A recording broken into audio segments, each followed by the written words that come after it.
Can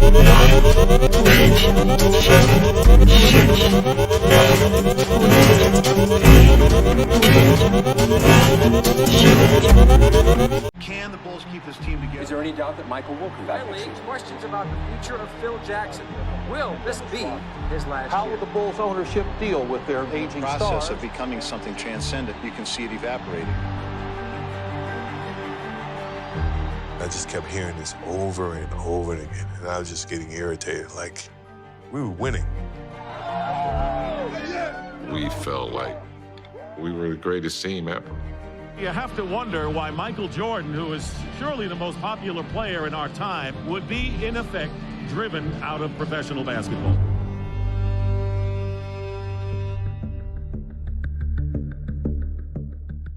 Com esteu? Benvinguts a un nou podcast de confinament. Avui, evidentment, doncs, el tema va del que esteu veient en pantalla, un tal Michael Jordan, els Bulls, efectivament, que ensenya el Raúl Donoso, i tenim el Jordi Marín, també el Rubén Sancho. Avui som tots, som el 5 inicial, perquè avui volem parlar dels Bad Boys. No, és una broma. Volem parlar, evidentment, del The Last Dance, d'aquest documental que està en boca de tothom, que Adam Silver va tenir la gosadia de demanar-li a Jordan de gravar una temporada sencera, Inside, i que li aniria preguntant curs a curs si això ho podia treure, i finalment ara això ha vist a la llum, i per tant estem molt contents. Però abans de parlar de fer la immersió en aquest tràiler que acabem de veure, de The Last Dance, del qual ja s'han emès 4 capítols amb els nostres especialistes, en tenim moltes ganes, volem fer un petit apunt d'actualitat. David Armadàs, com estàs? Bona tarda.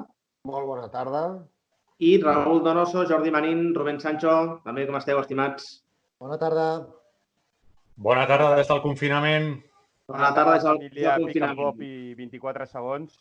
Això mateix. Avui no ens deixarem, hem de dir que no ens deixarem quan marxem la frase, l'etiqueta d'un dia menys de confinament, que l'altre dia, entre que em vaig quedar congelat quan em van parlar de Body Love, etc., no ho vam tenir en compte. David, he començat saludant-te perquè ens facis breument aquest apunt a peu de pàgina sobre actualitat del bàsquet femení. Doncs bé, fa uns dies va sortir ja la notícia confirmada que es donava per finalitzada la Lliga Femenina. El campió no se sap, per tant, queda desert. I el que sí que han assegurat és que no hi haurà descensos i sí 2 ascensos. Jo crec que els hi ha anat bé perquè és veritat que el bàsquet femení a Espanya els darrers 2-3 anys podem dir que sí que estava creixent moltíssim. L'esport en general femení, però el bàsquet, que tenia molt bones jugadores però totes estaven jugant a l'exterior, algunes han aconseguit reincorporar-la a la Lliga i alguns equips també potents econòmicament estan apareixent. I jo crec que era una lliga petita pel que havia de ser una lliga professional i aquests 2 equips de més li aniran molt bé. Sonen com a segurament un dels equips que sabem que des de 24 segons i des de Pick and Pop ens hem estimat molt, que és el femení Sant Adrià, i és un dels equips que sona perquè aconsegueixi aquest ascens. Ens hem estimat molt i que sempre estimarem i seguirem estimant, evidentment, i des d'aquí una abraçada a la família del Sant Adrià. Per extensió, l'Alep ha pres aquesta mateixa decisió, exactament el mateix que acabes d'explicar, David. Abans de començar, avui ha mort Mark McNamara, recordeu, mític jugador, que de fet és conegut per haver encarnat de forma breu, perquè no va arribar a aparèixer en la gran pantalla, el gran personatge del Chewbacca, de la Guerra de les Galàxies. Per tant, des d'aquí el nostre sentit homenatge i el condol a tota la família de Mark McNamara. Dit això, entrem ja en matèria, parlem del The Last Dance. Ho dividirem en 4 capítols, però el més important és que això conté spoilers, és a dir, del que parlarem ara, evidentment, parlarem d'aquests primers 4 capítols. Si algú no ha vist els capítols, que no escolti aquest podcast, que miri els 4 capítols o el que falti, i que després ens escolti. Ja ho hem avisat, qui avisa no és traïdor, que diuen. Per tant, endavant amb aquests primers 4 capítols amb spoilers. David, sí, què vols dir? Sí, no, afegint el que deies, que jo seria capaç, si no els hagués vist, d'escoltar el podcast i després veure sense problema. De fet, algun capítol haig de reconèixer que ja l'he repetit en aquestes 2 setmanes. Però jo ho dic perquè hi ha moltes sensibilitats i perquè no s'ofengui ningú, que si no diran, no, és que dieu spoilers, ho avisem. Em sembla bé. I si voleu veure-ho i després veure el The Last Dance o fer-ho a l'inrevés o com vulgueu, Vosaltres ja hem avisat. Vinga, va, som-hi. Anem per feina. Són 4 capítols, en principi, i al final, de fet, el que fa Netflix cada dilluns és pujar-ne 2. Tu en pots veure 2 perquè d'aquesta manera t'ho pots justificar, perquè si ens ho haguessin penjat tot de cop ens hauríem acabat ja i no hauríem ni dinat ni sopat en 3 dies, segurament, i les nostres famílies ens haurien fet fora de casa. Evidentment, però, també he de dir que això, i parlant amb companys de professió que no estan tan avasats al món del bàsquet, també els ha enganxat. Això vol dir que la figura de Jordan, d'aquests Bulls, de tota aquesta dinastia, sobretot d'aquesta última temporada de Last Dance, doncs enganxa i enganxa moltíssim. Comencem pel primer capítol, més centrat, evidentment, en la figura de Jordan, que és, òbviament, el leitmotiv d'aquest documental, però també van emergint figures, entre les quals Dennis Rodman, Phil Jackson i també Scottie Pippen. De Tony Kukoc gairebé no se n'ha parlat, també se n'ha parlat de Tex Winter. I vol començar parlant d'aquest primer episodi, en el qual, doncs, com tots, hi ha un insight amb imatges inèdites que no havíem vist mai, sí històries que coneixem, però coses que hem aconseguit desvirtualitzar o treure de les paraules impreses en un llibre. Qui vol començar? Jo deixo la paraula. Qui és el Jordan d'aquests 4? Si voleu, començo jo. Vinga, va, Rubén. Jo he de dir primer que per preparar el programa, a part de buscar de ser un dels que està enganxat a la sèrie, sí que he llançat en massa el contingut del programa amb altres persones, com deia el Roger, persones que no saben de bàsquet o que han vist poc bàsquet i al revés, persones que dominen molt de bàsquet i que moltes opinions també he incorporat a dintre de les meves anotacions. Em quedo primer amb un titular que és que la realitat supera el mite. Un bon amic, el Nacho, em comentava això, la realitat supera el mite. Per mi és una bona manera de definir la sèrie. És a dir, estem parlant d'un gran esportista, més enllà del que és una evidència que és com a jugador de bàsquet. Per mi, el que mostra la sèrie, almenys d'inici, és la figura central de Michael Jordan que acapara moltíssima atenció. Dins d'això es poden buscar detalls, es poden buscar crítiques també, no? Jo crec que la sèrie, amb aquests 4 primers capítols, eleva Michael Jordan a un nivell tal que tampoc critica gaire alguns aspectes, per mi, criticables, no? És a dir, estem parlant d'un, i no discutirem, i amb això estarem tots d'acord, que és un absolut mite i el millor jugador de bàsquet de la història, evidentment. Però sí que hi ha coses... El Jordi Parramon no sé si opina el mateix, tot i que a nivell de la col·lectivitat se li desmuntarà el mite a mesura o a mida que passi aquest programa. Sí, jo només, per començar una miqueta a desgranar alguna de les crítiques, seria una miqueta això, que la sèrie el deixa per damunt de tot i, clar, es veuen imatges escridassant a companys, es veuen imatges escridassant, fins i tot fent burla del propi general manager de l'equip, es veuen reunions amb entrenadors, es veuen, etc. Detalls que sí que són qüestionables en el sentit moral del que és l'esportista, no? David, tu feies així amb el dit polze cap avall. Hem vist clarament com directament se'n fotia de Jerry Krause preguntant-li si les pastilles que prenia eren per ser més baixet o per ser més gras. Per tant, aquesta crítica descarnada directament que demana el Rubén segurament és una mica el que falta. Ja sabem que els americans, quan fan aquestes produccions, generen molt una mica el contingut de l'heroi i de l'antiheroi, no? I clarament la música que hi ha de fons quan apareix Jerry Krause és evident la del dolent de la pel·lícula i a Jordan potser se li perdonen algunes coses. No sé com ho veus, tu, que feies així. El que jo veig és que amb aquesta relació, Jerry Krause, el nom de Jerry Krause, jo crec que és una relació intensa de molts anys i amb molta pressió a sobre que va fer que aquesta relació acabés molt desgastada. Però no hem d'oblidar, han tingut moments de pujades i baixades.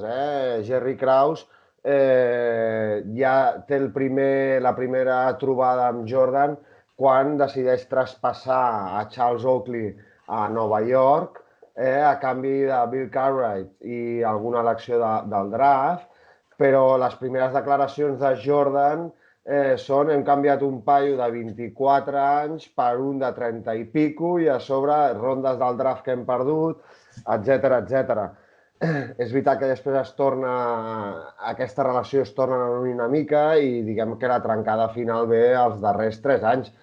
Jo parlo de la relació perquè com el programa la sèrie l'haurà vist molta gent, coses paral·leles. No hem d'oblidar que Jerry Krause era el general manager dels Chicago Bulls, però també és general manager dels White Sox de Chicago, que és l'equip de béisbol que Jordan, no en els White Sox, sinó en els segons equips dels White Sox, ell entrena per veure si pot jugar a béisbol a nivell professional. Per tant, aquí també hi ha hagut una certa col·laboració i ara això ho parlo a memòria, però diria que inclús mantenir-li el contracte o el contracte no sé com era, que Jordan sortia molt ben parat. Digues, Roger. No, cap problema. No, pensava que havies acabat i volia donar pas al Raül, però seguim. I tot ve d'una altra figura molt important a Chicago, del president Jerry Reinsdorf, que li dona totals poders a Jerry Krause. I Jerry Krause segurament ha tingut errades, però també se li ha de reconèixer grans encerts, com drasteja Pippen en el seu moment, el traspàs aquest de Charles Oakley que acaba sent definitiu, algunes eleccions, el fet de fitxar a Rodman en el moment concret, el que sí que és veritat que arriba un moment que dintre la seva planificació se li desquadra el tema de Pippen, que ja en parlarem, el contracte de Pippen. Per tant, sí que hi queda molt danyada aquella figura i és evident que quan lluites contra una megaestrella, o jo diria l'estrella que podem dir a nivell mundial que és Jordan, tens les de perdre. I ell a nivell mediàtic ha tingut les de perdre. A veure, de fet, Raül, una mica del que es comenta en el documental és que el bon amic de Jerry Krause és ell mateix. I de fet, opinions, evidentment, dins del documental, no recordo qui és el que diu això, però sí que hi ha un moment també en què Jordan es lesiona el peu, que Jordan ha d'estar en un minutatge de 7 minuts exactes amb un cronòmetre. Hi ha una jugada de Paxson que fa quedar malament a Jordan perquè es pensa que perdran el partit i aconsegueixen guanyar. Clar, aquí també és quan ell critica una mica l'organització, l'administració de Chicago Bulls dient que no tenen aquest esperit de victòria, sinó estan més, com tu diria, pendents de la loteria del draft, d'aconseguir una bona situació. A mi el documental em sembla fascinant, però sí que crec que és molt benèvol, no només amb la figura de Jordan, sinó amb la figura de Phil Jackson, de Scottie Pippen i fins i tot de Dennis Rodman. I es presenta a Jerry Krause com el villano de la pel·lícula. Sobre això que deus de la lesió de Jordan, avui en dia, a la NBA d'avui en dia, Jordan no hauria tornat. És més, si jo hagués estat el propietari dels Chicago Bulls, com el propietari de Chicago Bulls diu, no hagués tornat. I no és veritat el que diu Jordan de que jugava 7 minuts per quart. Jo m'he ficat, he mirat, he fet periodisme d'investigació i Jordan augmenta els minuts de forma considerable. 13, 14, 15, 16, 19, 22, 23, 26, 28, 31, 33, 37. O sigui que això de que jugava 7 minuts per quart tampoc és veritat. Per això dic que el documental és molt benèvol amb la figura de Michael Jordan. Es critica molt a Jerry Krause, però és el que deia el David. Pippen ja era el gran en el draft. Va seleccionar B.J. Armstrong i Cassie. Fitxa Kukoc en contra del criteri de Jordan i Pippen. Recordeu-m'ho que Tony Kukoc és totalment bàsic en el segon three-peat. Va signar Steve Kerr, Ron Harper, Randy Brown. Us en recordeu de Randy Brown, el rendiment que va tenir aquest jugador. I es fa mitjançant traspassos amb Rodman, Longley, Burrell i Cartwright. És a dir, vulguem o no, Jerry Krause és l'arquitecte d'aquest equip. És evident que hi ha un desgast en aquesta relació i que ell al final jo crec que busca un afany de protagonisme que no li donen els medis o no li dona l'equip. I això es trenca. Evidentment, i ja parlarem després, però en el primer capítol la figura de Jerry Krause queda molt malmesa i després el tema de Pippen amb el contracte de Pippen, que si voleu també he fet periodisme d'investigació amb el contracte de Pippen. És que, escolteu, a Jerry Krause és el que us deia, no? És a dir, els Yankees, si em permeteu aquest terme, sempre busquen això, l'heroi i l'antiheroi. I la música és el 50% d'una producció audiovisual. I aquí surt Jerry Krause sempre en un ambient més fosc, amb una imatge segurament d'antiheroi, com deia, no? Tot buscat especialment perquè ell quedi assenyalat com el dolent de la pel·lícula. Però clar, també s'explica, no? Ja ho parlarem, que Pippen, tip ja d'aquest contracte, que es va equivocar clarament per una necessitat de la seva família, com ell explica, comença a insultar directament a Jerry Krause. Tot això que explico és el que diu el documental, després ja parlarem. També el documental diu coses que no són veritat, perquè això del minutatge de... Sí, Raül, però dic... I el tema del contracte de Pippen tampoc és veritat. Per això dic que jo trasllado el que es diu aquí, després, evidentment, ho comentem i ho desgranem tot, que per això és evident. Però aquí Scottie Pippen, que comença a faltar respecte a Jerry Krause, etc., sí que hi ha aquesta sensació que són benèvols i que, evidentment, hi ha una situació de blanqueig, clarament, de blanquejar els personatges per un interès comercial, cosa que ja ens podíem imaginar. Sí, Jordi, que no t'he sentit encara. A veure, aquí ja m'heu deixat poc a dir. La primera cosa que jo tinc a dir respecte al documental és que deixaré escrit al meu testament que si mai algú m'ha de fer un documental d'homenatge, per favor, recorri a la ESPN i hi ha les mateixes persones que han fet el de Michael Jordan. És a dir, perquè realment, primera, està molt ben fet i segona, deixa el protagonista això, com un déu, no? Com un déu. Cert, és aquesta típica pel·lícula-sèrie americana, amb bons i dolents, i aquí el dolent és el Jerry Krause, i per mi aquí, de moment, com a mínim, en aquests 4 primers capítols, també hi ha una figura que és la figura de l'oblidat, que és un nom que ha esmentat el Raül, no? L'oblidat de la sèrie és Tony Kukoc, no? O sigui, de moment hem vist parlar de Jordan, hem vist parlar de Pippen, hem vist parlar de... Però jo en cap moment no he sentit parlar de Kukoc. Anem a veure si algun dels capítols que falten parlen gaire de Kukoc, però de moment... Sou optimistes o no? Sou optimistes o no? No, jo no. Gens, a veure, a mi, perdona, l'optimisme me l'ha tret directament. O sigui, per mi una de les grans gràcies tècniques d'aquest, sense entendre'n gaire de cinematografia, però per mi una de les gràcies tècniques és aquest joc de salts enrere en el temps, no? O sigui, la sèrie comença amb l'última temporada, aquesta serà l'última temporada que estarem tots junts, l'equip es desfarà, serà l'últim any, etc, i a partir d'aquí va fent flashbacks, no? En aquest moment en què es parla d'aquesta temporada comença amb el tema que ja parlarem, no? De Pippen, que no s'ha operat a l'estiu, que s'espera operar-se al començament de la temporada, que es perd mitja temporada, i en aquest moment, de moment, només s'ha parlat de Rodman com a gran acompanyant de Jordan. Però no oblidem que en aquests mateixos moments Kukoc està fent, ara no recordo, ho he mirat aquest matí, ho dec tenir apuntat per algun lloc, però és igual, em sembla que està fent una mitjana de 15 o 16 punts per partit. Està portant moltíssim. És a dir, també podria aparèixer en algun moment aquesta relació Jordan-Kukoc i no només la relació Jordan-Rodman, és a dir... Però no han arribat, Jordi, és que encara no han arribat, estan al 91.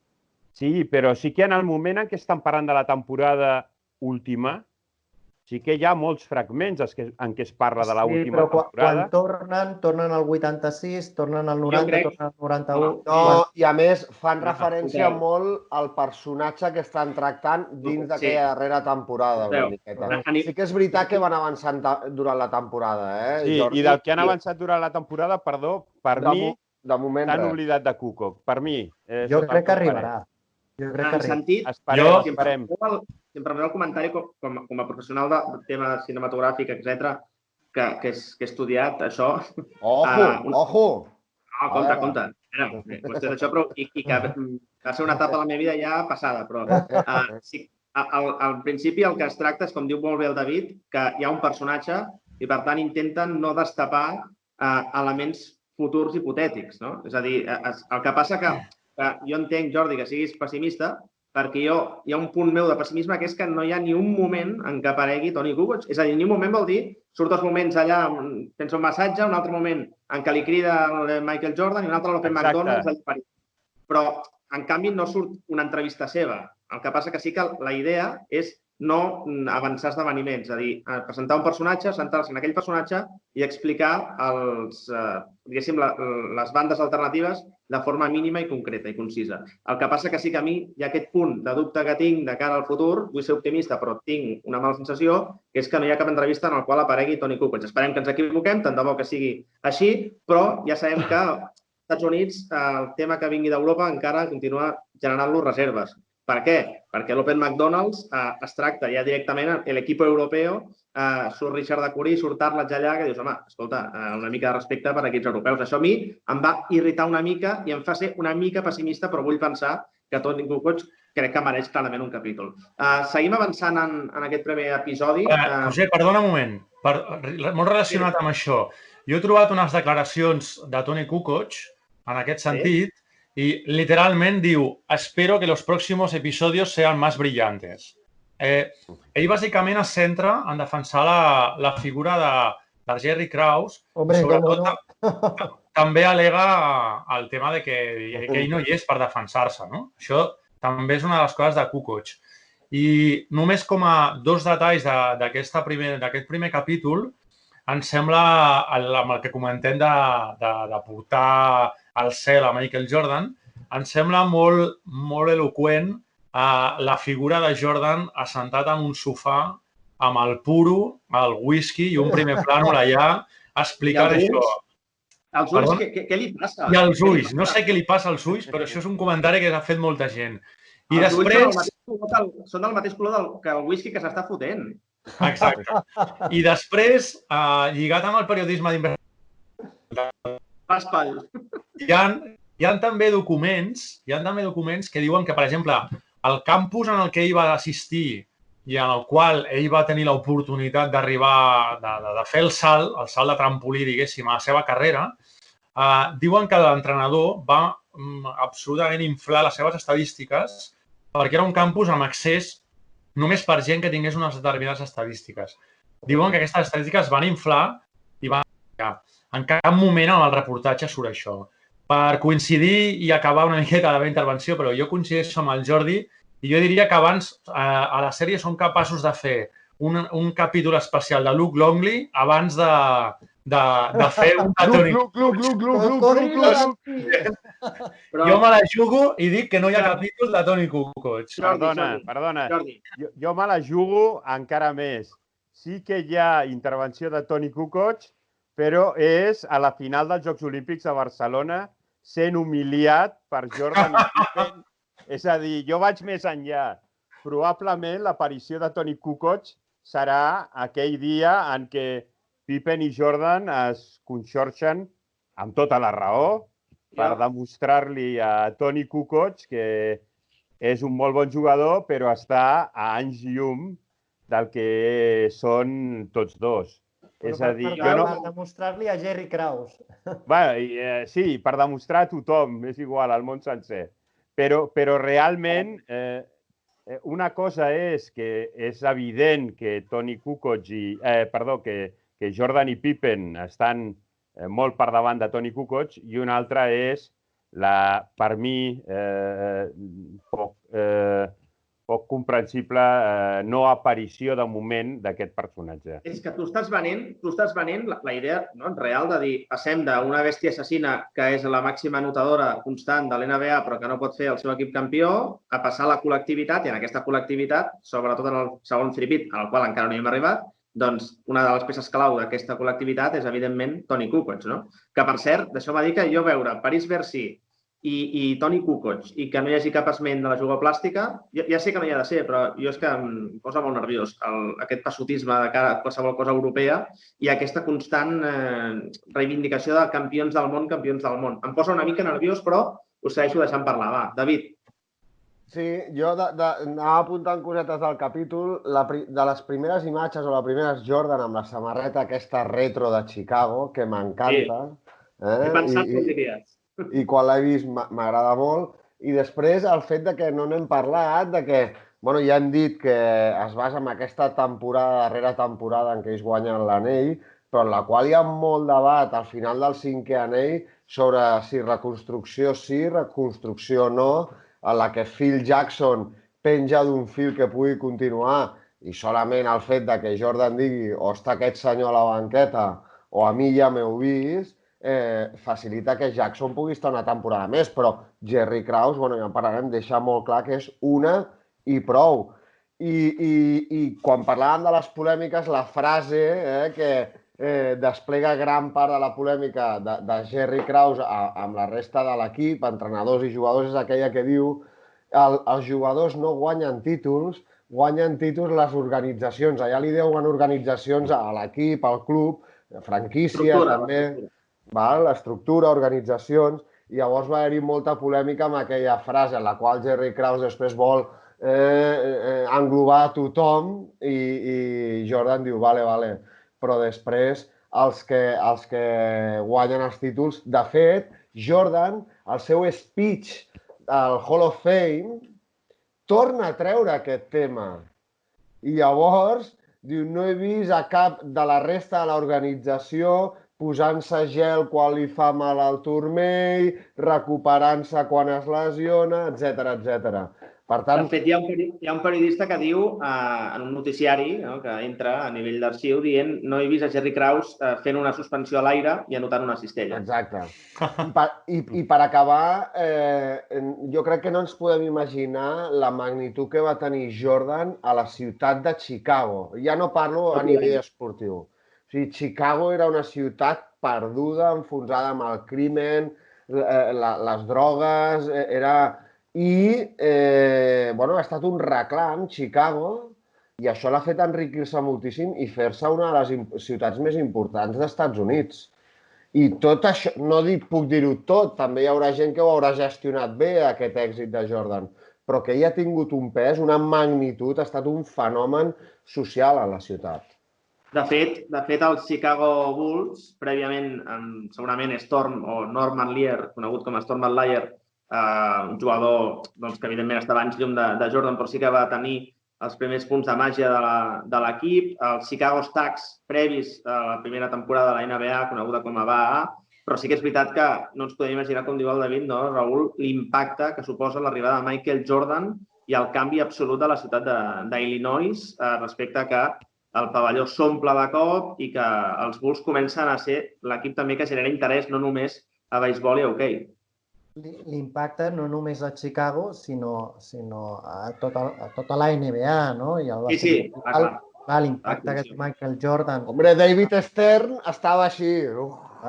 Se li estava acabant el tema Magic Bear i apareix la figura de Michael Jordan i es fa esment. Que ja parlarem dels Pistons, amb això. I es fa esment, no?, de que una miqueta la NBA volia protegir la figura de Michael Jordan i surten algunes declaracions de que la NBA protegia aquesta figura. Però està bé, Raül, perquè almenys el Michael Jordan fa les paus a Isaiah Thomas, no? Sí. Això, mira, aquesta tarda que he vist l'últim capítol queda molt clar, no? Claríssim. Si algú té dubtes de per què Isaiah Thomas no va anar als Jocs Olímpics de Barcelona, ja crec que han quedat aclarades totes. Però és evident que quan tu tens un caballo ganador, com el tenia la NBA, tu l'has de cuidar i l'has d'acompanyar.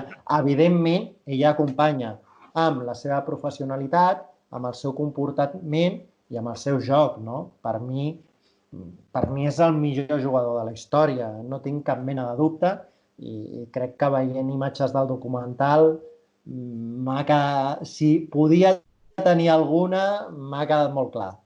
Hi ha un moment que posen 3 o 4 jugades seguides, que és una explosivitat, una brutalitat, que dius, el Roy Williams ho diu, l'assistent de Dean Smith a North Carolina, als Tar Heels, diu és que ell s'encenia i no s'apagava mai. i aquella capacitat de penetració de suspendre's a l'aire que semblava irreal, no? També ho diu la River, és espectacular. Perdona, un petit incís. Unes jugades que hem vist tots però que ens fan caure la bava una altra vegada.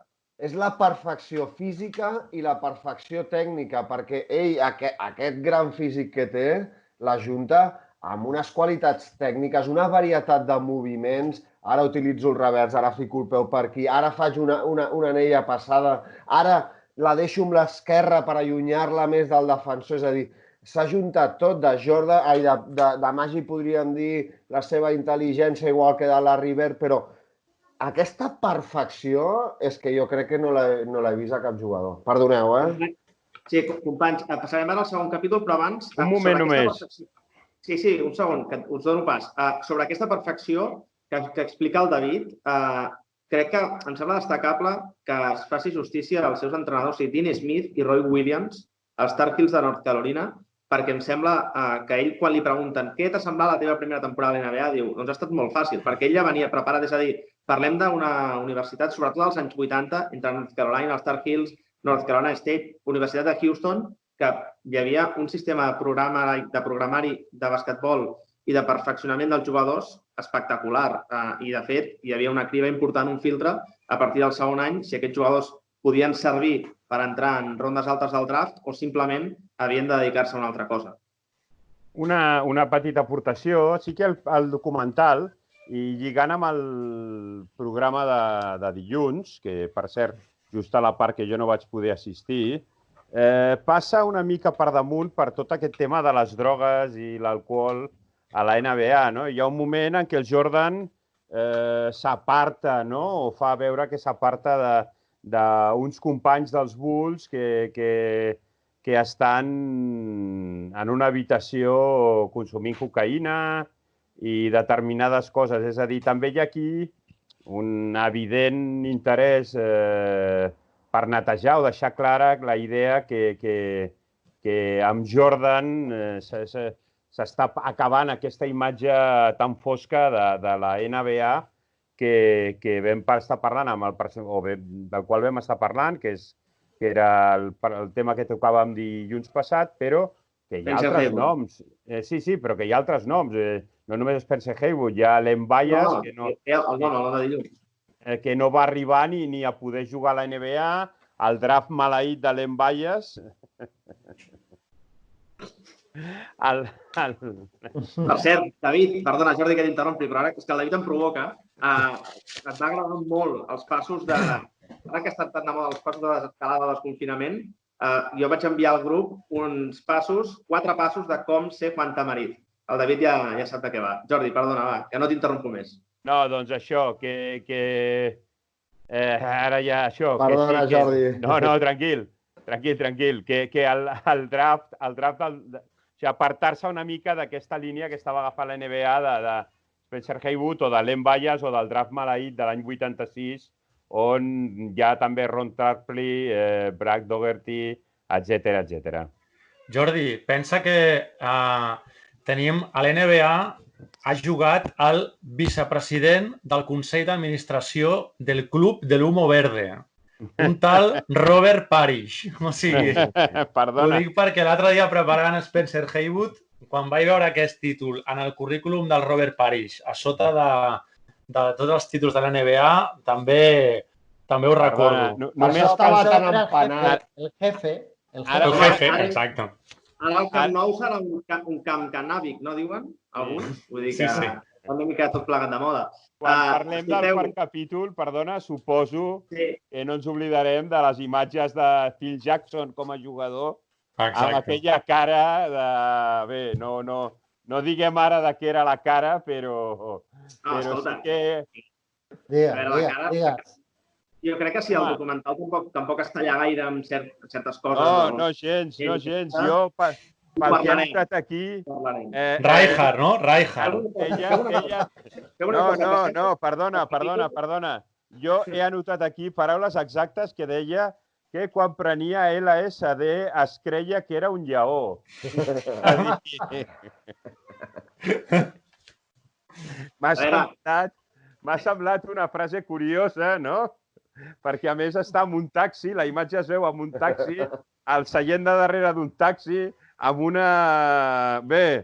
cabell que ja m'agradaria a mi tenir, no? I que, bé, sí, una part de lleó sí que té, perdoneu. No, i ara, passem al següent capítol, si us sembla, perquè és que avui això pot ser llarg, però serà interessant. El segon capítol se centra en Scottie Pippen. A veure, quan diem se centra, sí que la introducció és sobre aquest personatge com a tal, però evidentment el leitmotiv, evident, no pot ser d'una altra manera, és Michael Jordan. Scottie Pippen, parlem això que deies, Raül, del contracte, de tota aquesta història que hi ha i que s'explica a través del contracte de Scottie Pippen, que era el 122è jugador de l'NBA pagat de l'any 98. Expliquem una mica tot això. Bueno, jo crec que el segon capítol, com dius tu, es centra la figura de Scottie Pippen. Scottie Pippen està molt cremat per la seva situació. Està molt cremat i s'ha de fer una intervenció quirúrgica i ell espera, no ho fa a l'estiu, perquè ell vol disfrutar de l'estiu, i ho fa al començament de la temporada, cosa que és criticada de forma molt benèvola per Michael Jordan. La critica, però no molt. Jo crec que Michael Jordan tenia molt clar que aquella... Es va equivocar, ja està. Sí, no, però jo crec que Michael Jordan tenia molt clar que aquella era la seva darrera temporada. Per la crítica que fa. Perdó, Raül, només un comentari. En aquest sentit, Jordan diu, Scottie estaba equivocado en ese escenario y el equipo estaba resentido con él.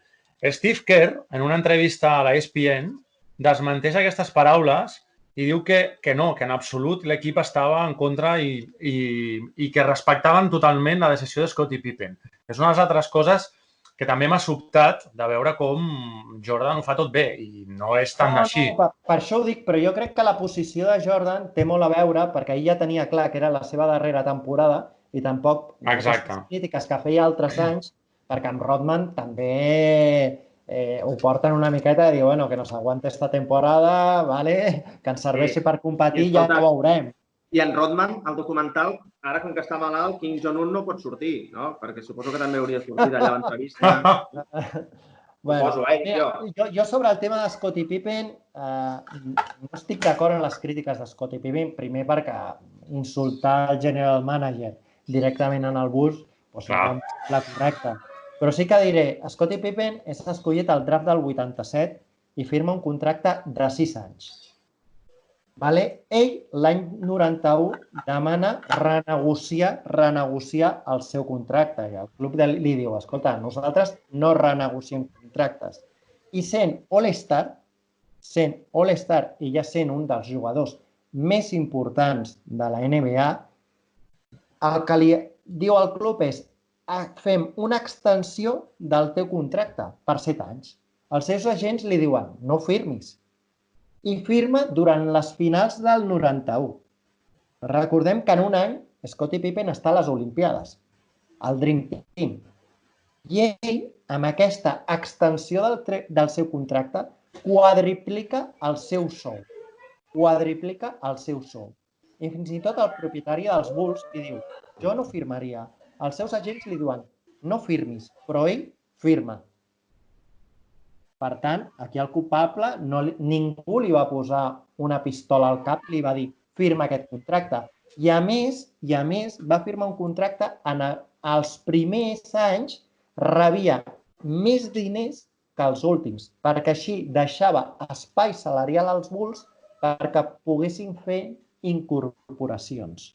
Per tant, jo crec que aquí el gran equivocat és Scottie Pippen, que els Bulls podien haver renegociat el contracte al 94, 95, 96, 97 i tenir un gest amb Tony Cook i amb Scottie Pippen.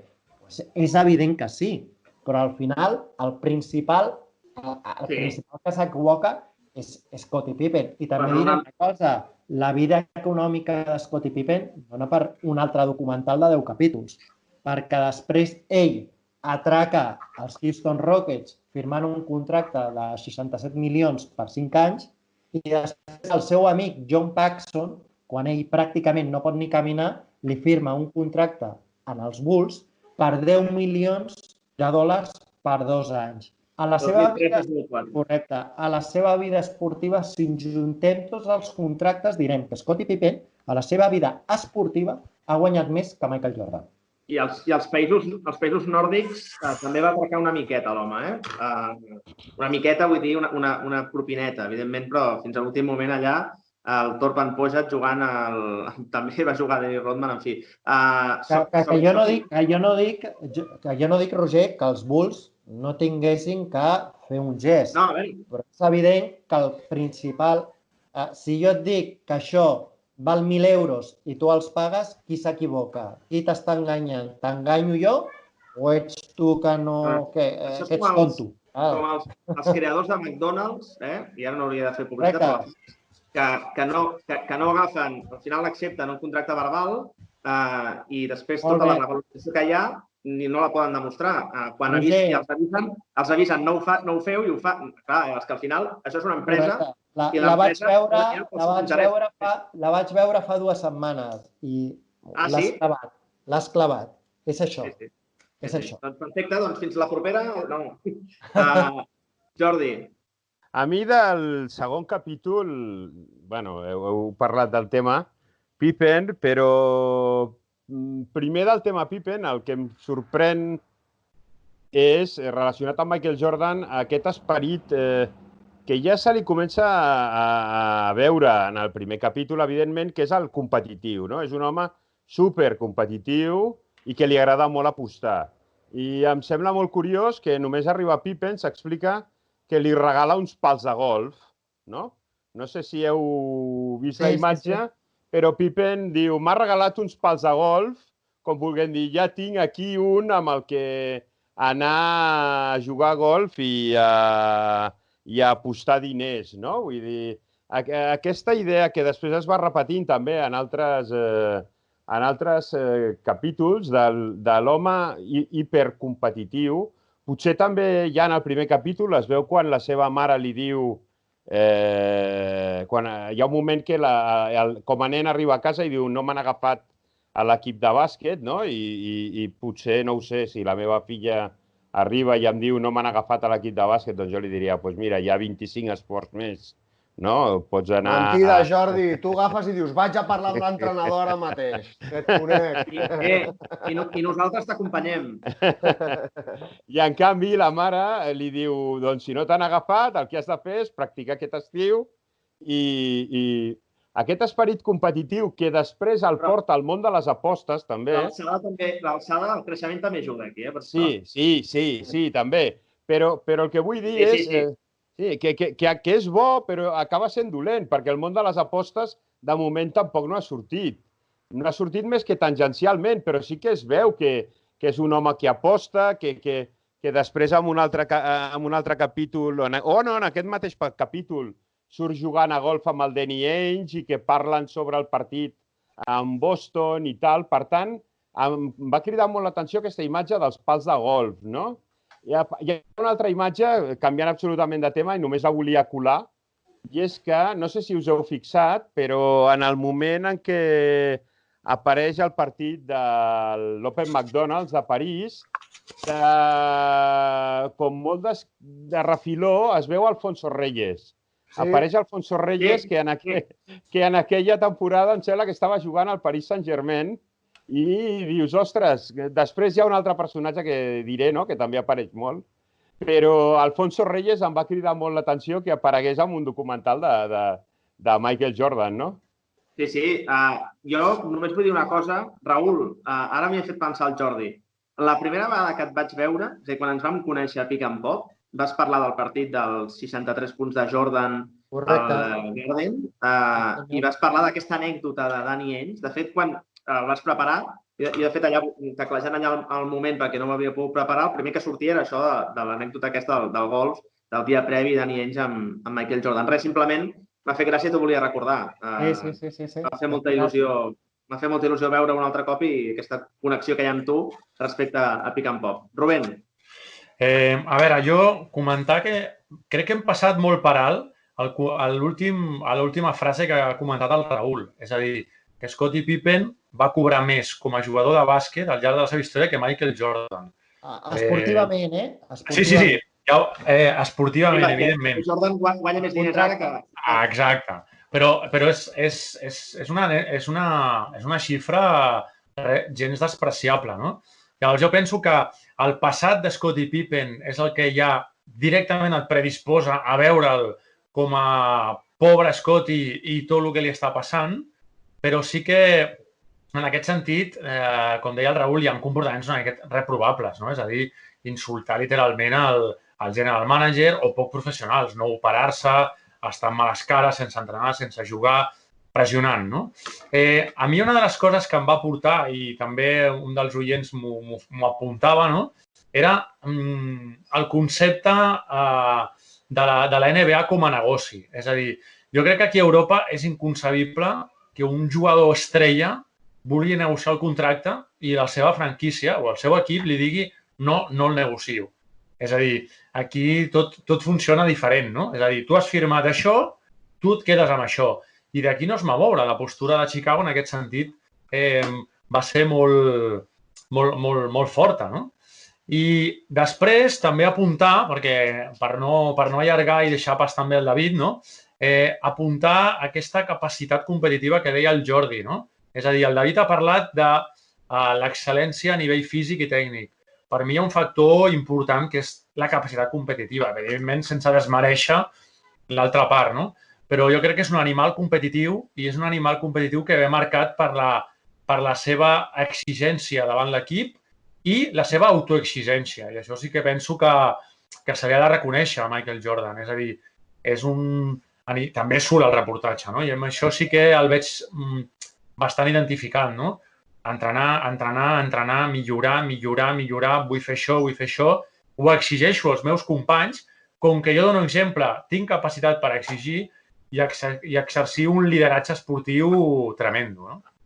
També és veritat, ara et dono pas, David, que a mi una cosa que em molesta d'aquests documentals, em molesta, ho sento, és que expliquen una cosa negativa i te la justifiquen. És a dir, va fer això per això, no? És a dir, aquesta causa-efecte a mi em molesta. Clar, al final, com que tenia aquest contracte, se'n cansa i per això explota i, home, no ho volem justificar, però ho justifiquem o ho blanquegem, no? I això és constant en els 4 capítols del que portem de The Last Dance. David. Sí, jo coses que heu comentat respecte a Pippen, i algunes que intento contestar des de la meva opinió i d'altres rebatre i... A veure, és cert, estic totalment d'acord amb el que dieu, ell ha signat un contracte, per tant, quan ell signa un contracte ja sap a què atendre's. També, haig de dir, en contra de Pippen, que si per contra ell s'hagués lesionat el segon any de contracte, hagués aixecat la mà i hagués dit no, pagueu-me menys durant el temps de lesió perquè no estic aportant a l'equip. Segurament no.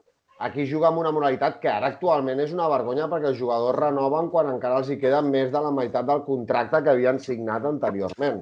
Però, bueno, això seria un altre tema. Més coses sobre el tema de Pippen. Jo crec que, no sé qui ho deia, que, bueno, em sembla que era el Rubén amb el tema de negoci a la NBA i tot. Jo crec que Kraus juga amb una gran base, que és ser perfectament que aquest no marxarà mentre Jordan estigui aquí.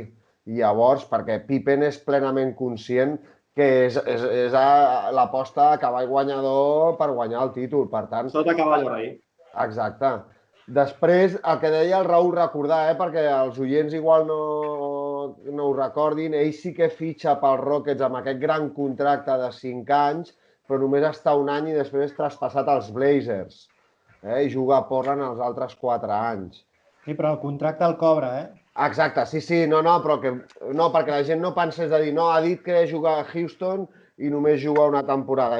Ja sabem que les franquícies, tu quan reps el traspàs d'un jugador, t'endús el seu contracte, evidentment. Sí que també van a tocar la fibra amb la paràlisi del seu pare, el seu germà que té un accident, i això fa una mica, no? De dir, hòstia, clar, ell firma això, clar que després demana renegociar-ho, perquè tenia pressa per intentar vestir la seva família, però clar, ja portava 6 anys 6 anys no, però des del 87 al 91, que és que fa aquesta nova firma... Sí, però amb un contracte de rookie, no oblidem que és contracte de rookie...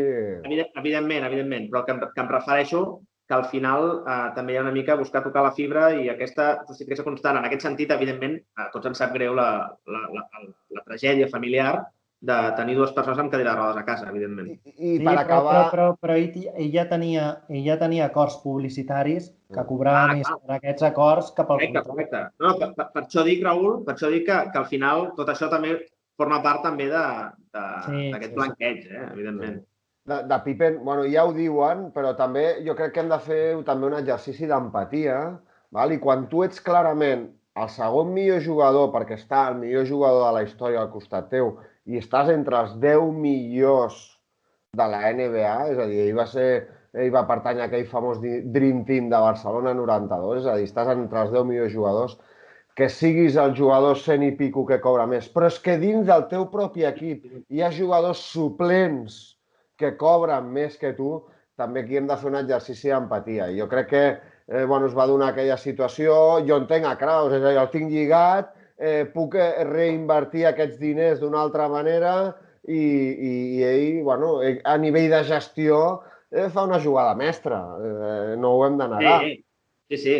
És que de la mateixa manera que Jerry Krause se li pot criticar això i ell li critica, també se li pot criticar a Pippen que decideixi gaudir de l'estiu i començar-se a operar més tard. És a dir, aquí cadascú juga amb les seves cartes i cadascú juga en la mida que pot. Un fa pressió, l'altre diu aquest no marxarà perquè no marxarà al costat de Michael Jordan. Per tant, una mica, en aquest sentit, cadascú fa una mica la seva... Però aquest moviment, per exemple, permet a Chicago fitxar Ron Harper com a agent lliure, que si no, igual, si tu li dones un contracte molt gran a Pippen, no et dona aquesta opció. Per tant, per part de Jerry Krause, per mi va ser un moviment molt bo. I ja per acabar d'aquest capítol 2, una cosa que no n'heu fet esment, que és el que es parla dels 63 punts de Jordan a Boston. Sí, n'he parlat perquè d'això del Danny Ainge. Sí, però que vull dir que no n'hem fet esment. Volia comprovar que si havies estat atent, David. Sí. I en la frase mítica aquella de Larry Bird, que diu avui Déu s'ha disfressat de Jordan, saps? Correcte. És espectacular. Que bons que són els americans pels titulars. Sí, no, a veure, és que... I també que semblava irreal, perquè és que semblava que s'aguantés a l'aire. Per cert, deixem-me fer un petit flashback. També és important que destaquen que el draft es va fer abans dels Jocs Olímpics, no? Perquè també la dimensió que va agafar el caire d'estrella de Michael Jordan als Jocs Olímpics de Los Angeles, aquells Jocs Olímpics en què Espanya queda finalista amb la medalla de plata, doncs també és un punt a tenir en compte i també tot el moviment previ que explicàvem de la NCAA i de la universitat i que el comença perquè jugui a basquetbol. No sé si voleu afegir alguna cosa més d'aquest segon capítol, aniríem ja parlant del tercer. Jo només afegir una cosa, Roger, i és que és una situació molt semblant a la que podíem parlar de Stephen Curry a Golden State. El tema de renegociar els contractes. Li han renegociat a Stephen Curry? No li van renegociar, no? I era campió de la NBA. És el mateix. A la NBA els contractes no es renegocien. MVP de la temporada, que quedi clar. Correcte. Només com a comentari. MVP de les finals? No? Sí que no? No. Només com a comentari, complementari. Ho havia pensat, però dic, és que em punxaran i, saps? No, per això ho he dit jo. I enviar una salutació ben forta al general manager de Portland, que va triar Sam Bowie a la primera ronda del draft. Això és molt interessant, que també es parla, sobretot sobre el tema de Hakeem Olajuwon, no? Que també ho explicàvem un dia aquí en un podcast que tothom hauria triat en aquell moment abans a Hakeem Olajuwon que Jordan, però clar, Bowie és el número 1 del draft i per tant té aquesta abraçada que explica el Rubén, per això és. Saltem al tercer capítol, centrat en el millor amic de Madonna, més que amics, que Madonna, Cruella de Vil, Carmen Electra. Aquest tema en deu tocar a mi, no? Perquè m'heu assignat com el Jorge Javier Vázquez del podcast de confinament. Home, evidentment, comences tu parlant de Rodman i la seva visita a Las Vegas. Sí, no? O sigui, realment està a cavall entre el tercer i el quart capítol, no? O sigui, la cosa queda encavalcada, però sí que és cert que hi ha un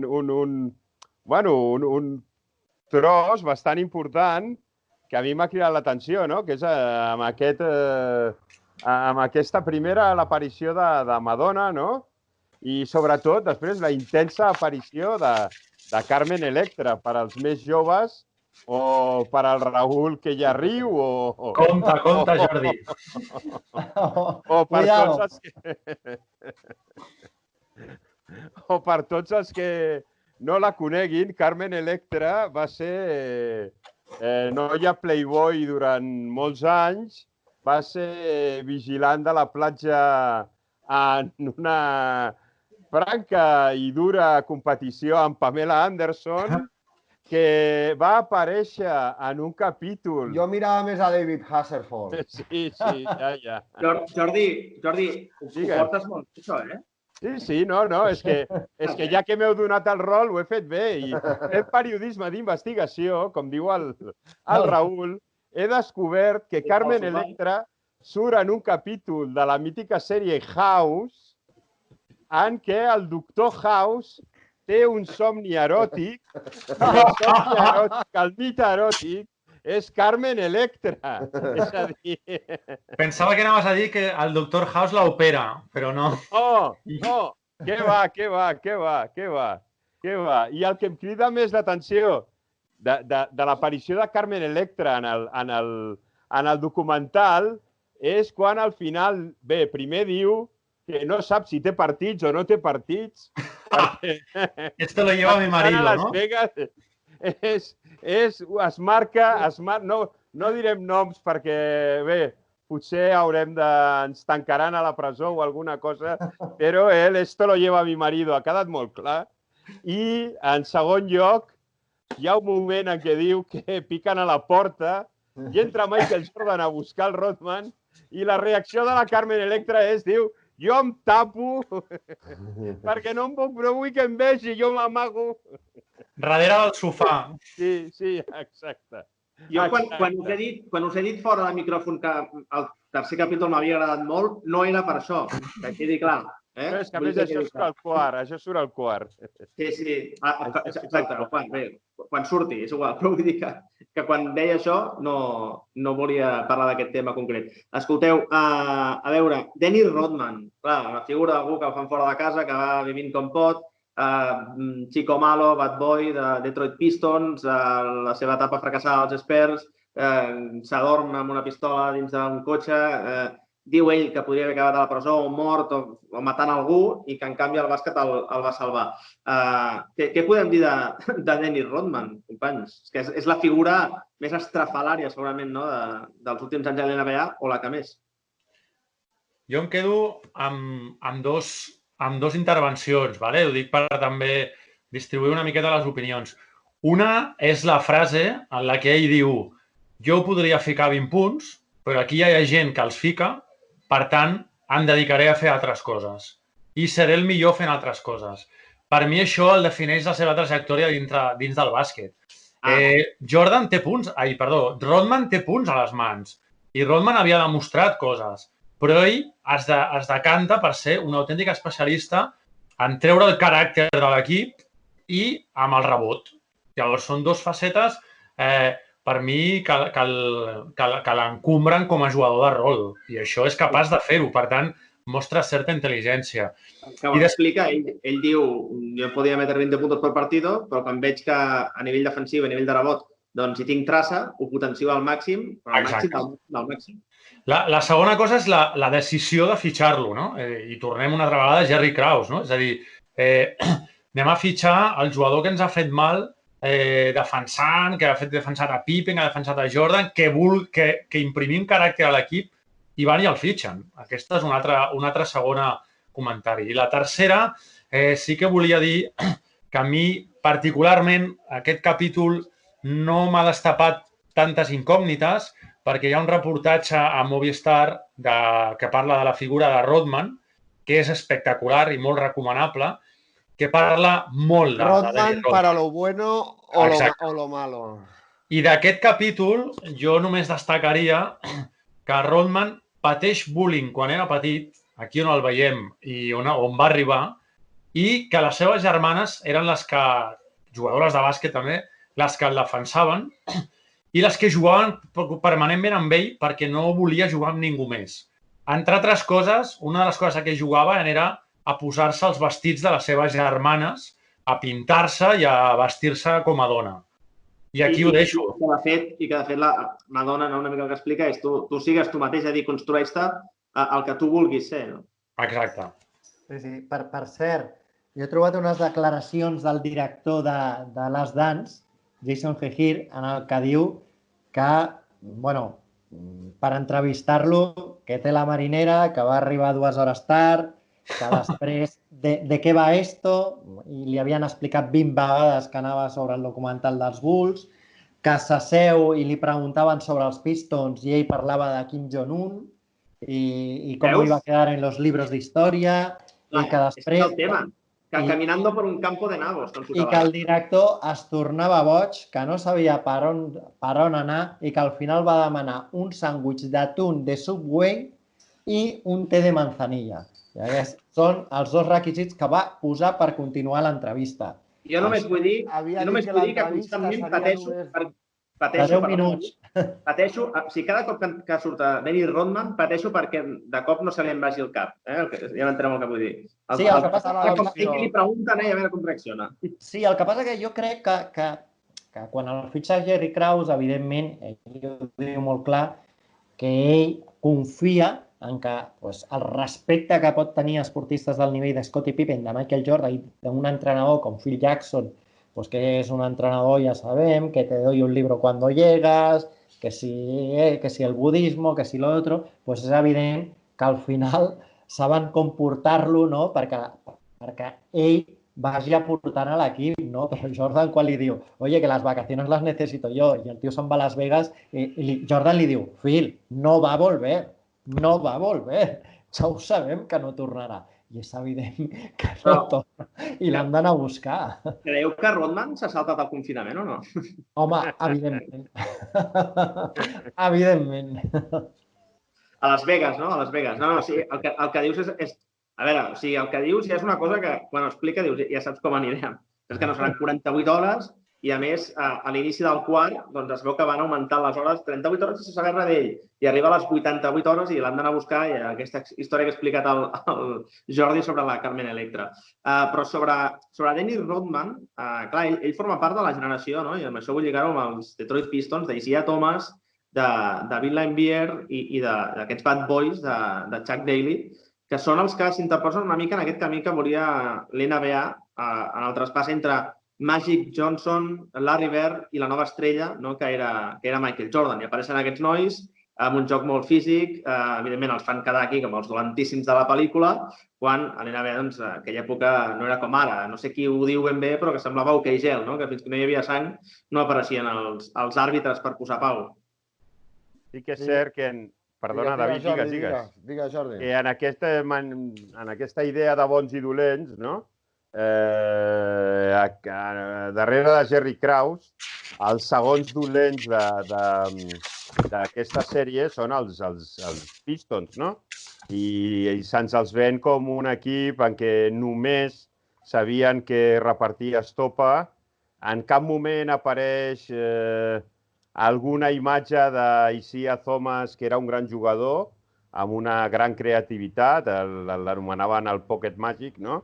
Vull dir, el màgic de la butxaca, i sempre només veiem a Rick Mahorn, a Big Laimbeer, a John Salley, a Dennis Rodman, a l'Estopa Mix, no? Que diríem. És a dir, és aquests... Fins i tot arriba un moment en què se'ls critica perquè no donen la mà quan acaba el partit. Vull dir, realment crec que aquesta manera de pintar-los com a dolents, que és tan típica de les sèries americanes, es converteixen en el Jerry Krause 2. En cap moment, com us dic, apareix alguna jugada o algun esment al gran jugador que era Isaiah Thomas. És que això m'empipa perquè l'altre dia vaig penjar un tribut dels Detroit Pistons i de 2 minuts de vídeo, 1.50 és hòsties. Dius, a veure, per l'amor de Déu, hi ha un parell de jugades a Isaiah Thomas que dius, en tenim unes quantes com aquestes, en tenim unes quantes. De fet, ell té un rècord que és anotar en menys temps el major nombre de punts. En 94 segons, crec que és contra Knicks, nota 16 punts. És a dir, estem parlant no estarem parlant del millor de la història, però estem parlant d'un gran jugador, no? I a mi m'empipa una mica per on et vol fer anar aquest documental. Evidentment, aprofiten el nom dels Bad Boys per generar només imatges de violència directament i que semblava allà una batalla campal més bola de drac, soc d'aquesta generació, que no pas una altra cosa. I també sobre el que dèiem abans de les paraules de Rodman, a mi m'han cridat també l'atenció dues imatges de Rodman, no? Hi ha un intent de blanquejament de Rodman, que és quan expliquen que és un gran estudiós dels rebots, no? I de que explica que ell estudia cap on anirà la pilota per saber com col·locar-se. I després hi ha una mítica, a mi m'ha semblat una frase superior, que he anotat també, no? Perquè diu que Rodman diu que el bàsquet es jugaria de franc, però que cobren per aguantar la gent i la premsa. És a dir, és com molt per demostrar la seva mentalitat, no? O sigui, total, al bàsquet jo jugaria sense cobrar, cobro perquè us he d'aguantar vosaltres, no? No per res més. Sí, i de fet això queda il·lustrat amb diverses imatges. Ell ha atabalat de deixeu-me en pau, deixeu-me al meu espai, no parlaré, allà en bicicleta estàtica en un postpartit, no? A mi també m'ha cridat l'atenció aquesta frase perquè demostra una mica de quin personatge estem parlant. No sé si us queda alguna cosa més del Dennis Rodman, si no passaríem ja a Phil Jackson, a l'últim capítol. Sí, jo si em permets dir alguna cosa a Rodman, que encara no he dit gaire. No, sí, perdona. Pobre, no ha parlat. Gràcies, Roger. Adéu, vinga, adéu. O sigui... No, del que dèieu. Mira, res, petit... Ara no tenen res a veure, però pam, la deixo caure. Quan ha dit el màgic de butxaca, m'he recordat del Drazen de butxaca. Sí, senyor, de Soler. Drazen de butxaca, m'he recordat. I m'ho he apuntat i tenia aquí dit. La deixo caure. Del que ha dit el Rubén del reportatge, ajuda molt, té tota la raó, a entendre com ha actuat després Dennis Rodman i la joguina trencada que ell en el fons ha estat. I després, ho sento, però he estat a punt de l'èxtasi veient repeticions de Dennis Rodman provocant, o sigui, l'atenció. Ell provoca la falta amb atac i molts es queden mirant. I ell, per provocar, s'aixecava cap a l'altra banda i deixava el tio allà frustrat de la falta amb atac i aixecava la gent. Hi ha una que li fa a Charles Barkley, que és brutal, que li provoca a Charles Barkley quan juga a Phoenix. És brutal. Què més? Després, de com ell jugava, com es llançava a buscar les pilotes aquestes que estaven més perdudes que res, hi ha imatges espectaculars. Vaig veure alguna per Instagram fa un parell o 3 de dies que és brutal, brutal. Horitzontal del terra, no? Exacte, totalment. Horitzontal perfecte, paral·lel, marcant una línia. En el tribut aquest dels Detroit Pistons hi ha una imatge, dues imatges d'ell que es llença en planxa, a més fa una mena, la imatge ralentitza, ell directament tirant-se per una pilota i la salva, però en planxa, paral·lel, o una mica levitant per sobre la línia de fons. Recordem que era un jugador amb 2 metres i escaig, 2 metres i escaig no era gaire més, però destacava que era, molts el vam dir com el millor rebotador de la història quan vam parlar del millor rebotador de la NBA. Tots. Sobretot era gràcies al seu timing, perquè no era el més alt ni tampoc. I després, per exemple, la quantitat de taps que ficava era molt d'intuïció, d'aprofitar que hi havia un defensor pel mig i ell apareixia per darrere, d'agafar molt bé els timings d'entrada del contrari. Per tant, hi havia aquí també un joc intel·ligent a l'hora de jugar. Coses que m'he quedat. Ell diu, jo vaig arribar a Chicago a fer el que no feia ni Jordan ni Pippen. Per tant, el que dèieu, no m'havia d'oblidar del que era anotar. Jugadors que jo ho sento però els haig de dir, és a dir, l'aranya, John Salley, que l'he vist per allà, Ricky Mahorn, que després, ara diria que va estar amb ratlla i missatgero, podria ser, o va ser més tard? Jo crec que va ser més tard. Va ser més tard.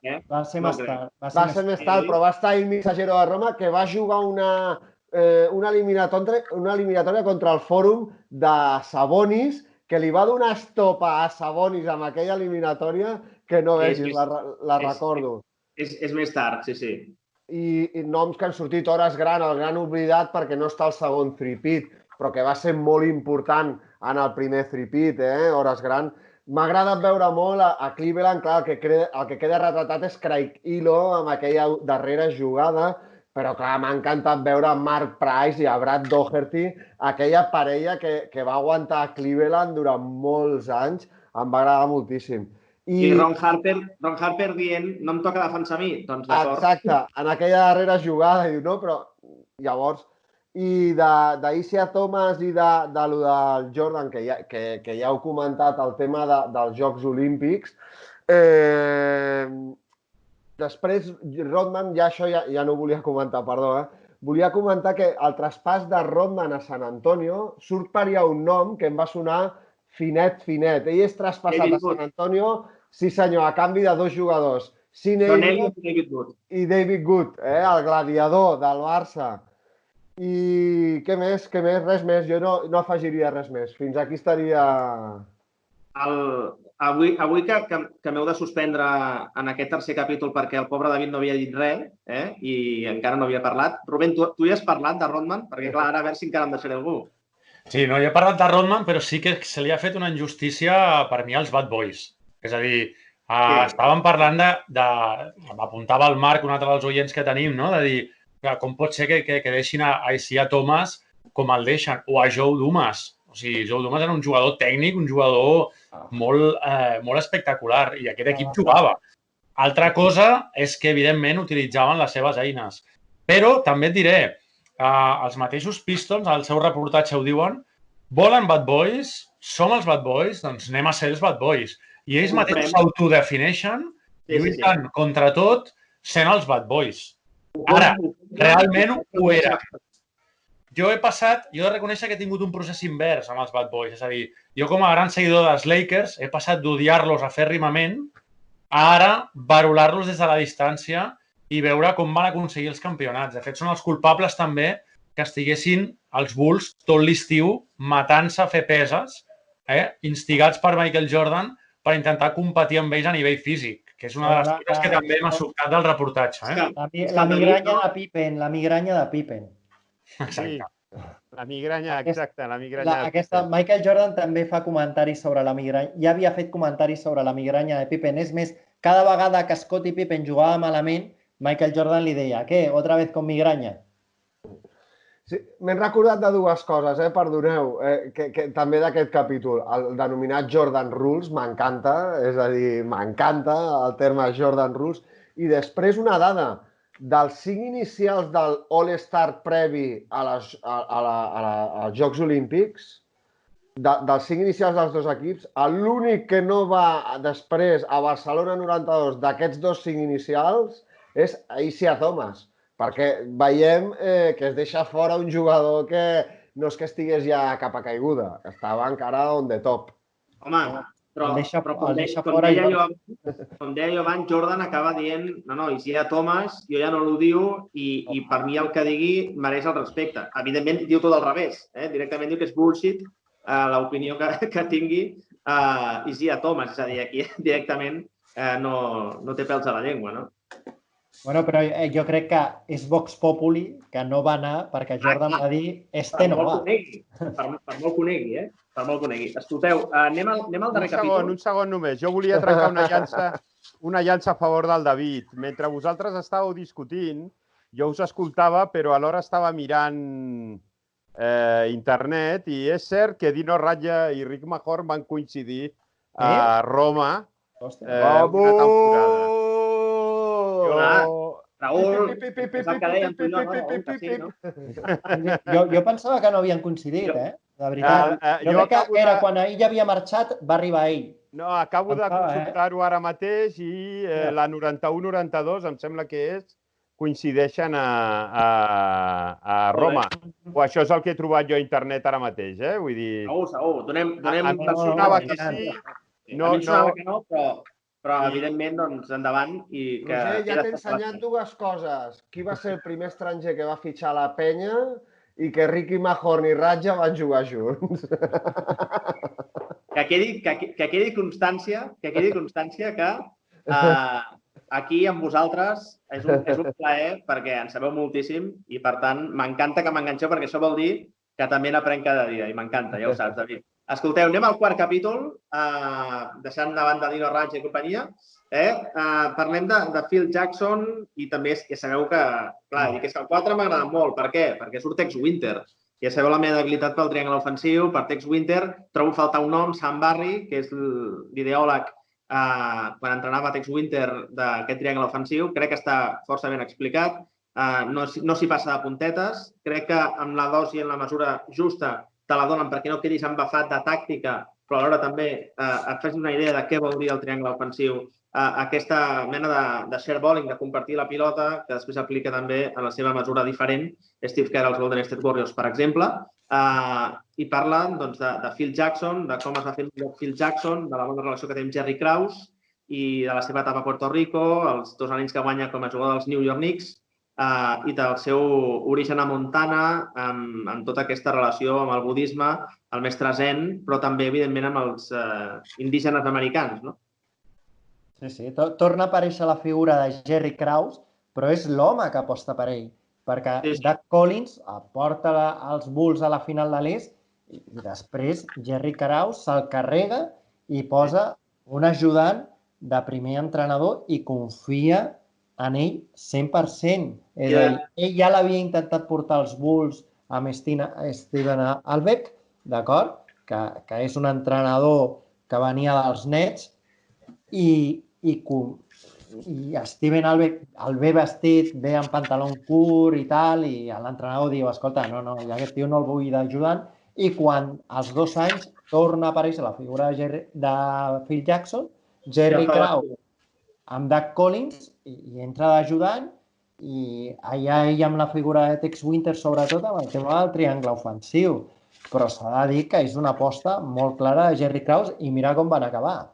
Que Doug Collins, de fet, acaba marxant, però no vol implementar el triangle ofensiu, tot i la insistència de Tex Winter, que ve, a més, l'home a la penombra, l'home silenciós, l'home que treballa, l'home que fa la feina, a nivell ofensiu, sobretot, això ho hem de tenir clar, i que no vol implementar aquest contingut i després explica el que hem anat explicant Vox Populi, que no és fàcil, que no ho entenen a la primera i que els hi costa ben bé un any poder-lo aplicar amb unes garanties. A mi m'ha agradat molt aquest capítol, justament perquè penso que de vegades es passa massa de puntetes a nivell tàctic, de vegades o passem de puntetes i no en parlem gaire bé o se'n parla tant que no s'entén res, perquè es comencen amb anglicismes que de vegades simplement per dir un vot ample o un canvi per sota les cames es fan servir algunes nomenclatures que aquí no entenem, i crec que de vegades és un error. I en aquest sentit crec que està bastant equilibrat. No sé si compartiu amb mi aquesta opinió, companys. Jo ho comparteixo al 100%. A mi és el capítol que més m'ha agradat. O sigui, jo ho tenia anotat aquí, descobrir una miqueta l'actuació de Phil Jackson, no? Pels no tan aficionats a bàsquet o no tan entesos, descobrir que no és l'inventor del triangle ofensiu. És a dir, això potser hi ha gent que li ha sobtat, no? De dir, no és la que el va inventar. Sí que és el que va apostar pel triangle ofensiu i això per mi és un dels seus mèrits a nivell de coneixements. I després, l'altra cara de la moneda, que jo penso que és molt important i que cada dia es té més valor a nivell professional, és la gestió del grup, la gestió de l'equip. Ell ha de gestionar l'estrella de l'NBA amb segundons, amb jugadors de rol, amb jugadors polèmics, amb jugadors que entren i surten, joves, etc. I ell m'agrada molt com el reportatge mostra, com la sèrie mostra totes aquestes reunions que fa, ara parlo amb aquest, ara faig l'altre, li demano aquest, això, etc. La més impactant per mi, enfrontar-se, entre cometes, a Michael Jordan, a dir-li tu no has de notar tant, tu no has de tenir tant la pilota, perquè si no són molt previsibles i a partir d'ara jugarem així. I a més, al principi no funciona. És a dir, no és un resultat espectacular, sinó que parlen a la sèrie d'un any, com a mínim, per instaurar el sistema. Jo, per mi, és el gran encert de Phil Jackson. Totalment, perquè, a més, per mi hi ha 3 etapes de Jordan, no? És a dir, hi ha una etapa de Michael Jordan, que és aquest monstre explosiu, aquesta bestialitat, màxim anotador de l'NBA, un jugador que combina a la perfecció el Larry Bird més físic amb el Magic Johnson més màgic, valgui la redundància, amb l'inici de la col·lectivitat i mantenint encara aquesta bestialitat i brutalitat física i, alhora, en l'últim tripit, depenent dels seus companys, però prenent les decisions i guanyant els partits en l'últim moment, però dotant-se de companys al costat que li fan també la feina bruta. No? Per mi hi ha aquestes 3 etapes. David, no t'he sentit encara amb el tema de Phil Jackson. Doncs a veure, estava aquí anotant coses, de coses que jo recordava respecte a aquesta etapa i algunes que les llenço a veure si algú les recorda. Jo recordo que hi havia 1 o 2 temporades que van voler fer jugar a Jordan de base perquè entengués millor el joc, però no recordo si va ser l'època de Doc Collins o jo crec que era Doc Collins, però tenia el dubte si era amb Phil Jackson. I per lesions també, eh? Sí. El que heu dit és Kraus li fa, diguem, un entrenament perfecte a Jackson perquè ell arribi després de ser l'entrenador en cap. És a dir, és veritat que el porta a Puerto Rico, el posa allà, com aquell que diuen, el darrer seient de l'organigrama tècnic perquè vagi aprenent. Em sembla molt interessant que un fet que en principi és negatiu, que Doug Collins aparta Tex Winter perquè aquest és pesat amb el triangle ofensiu i li treu responsabilitats i això afavoreix la relació entre Jackson i Winter perquè, diguem, els dos poden parlar més i interaccionar més i que això és clau perquè després, com heu dit, Jackson l'incorpori amb un estatus molt important dins del seu organigrama i jo crec que aquest triangle ofensiu encara guanya més importància quan aquella eliminació davant dels Pistons, que també surt, a la qual Jordan rendeix molt i molt bé, però diguem que a la resta de l'equip la pilota no passa per les seves mans. Sam Barry, ell involucra, amb el triangle ofensiu, involucra tot l'equip i jo crec que també això l'afavoreix, ells ho parlen, que després a nivell defensiu també estigui tothom molt més implicat. Què més em quedaria? M'ha sobtat molt, jo no sabia el de Phil Jackson a Puerto Rico i aquelles imatges m'han sobtat moltíssim i m'ha fet pensar les voltes que dona el món.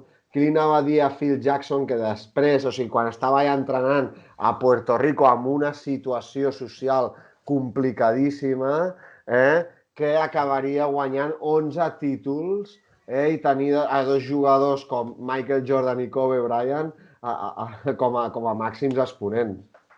A mi m'ha cridat l'atenció de Puerto Rico 2 coses. Una, l'alcalde que dispara a la cama a un àrbitre. I en segon lloc, que m'agrada molt l'homenatge a la Barceloneta, perquè quan es veu l'illa, no ho recordava, es veu, no sé si ho heu vist, Barceloneta, o Barceloneta, no sé com ho diran ells, però simplement m'ha fet gràcia. Perdona, aquí tenim alcaldes que es peten el confinament, li foten i a sobre se m'envalentonen, o sigui, no podem parlar gaire. Se vienen arriba. Deixeu-me dir que més enllà de la crítica que s'ha de fer àcida, també és veritat que en el fons això és un problema greu d'aquesta persona que en fi, que seria molt llarg parlar-ne. Però també és veritat que hi ha gent, hi ha algun expresident de la Generalitat que va fent etiquetes de quedeu-vos a casa i se'n va a algun poble del Maresme que no es pot dir que és Vilassar. Amb això ja ho he dit tot. De mar. No, jo he dit Vilassar perquè dubtava de dalt de mar. No, jo et dic de mar. De mar, Aquí es confirma aquest extrem. Molt bé, molt bé.